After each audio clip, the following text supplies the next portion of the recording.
हम आपसे प्रॉमिस करते हैं कि ये जो डेली व्लॉग्स बनाती है इसको ऊपर कर दिया कर, देखा नहीं करेगा। प्रॉमिस है।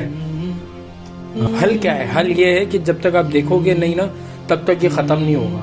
हम लोग देखते हैं तो ये फिर आगे जाती है वीडियोस, इनका फायदा होता है और हम लोग जो है ना गलत चीज को प्रमोट कर रहे हैं। जब भी ऐसी वीडियोस आए, एक गंदी वीडियो देखो, ये हमारे दीन का हिस्सा नहीं है, इसको यूं ऊपर कर दो, हटा दो इन लोगों को।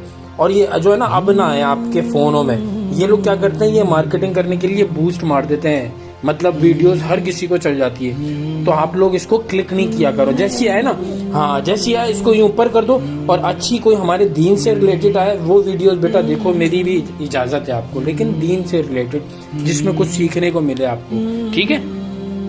प्रॉमिस।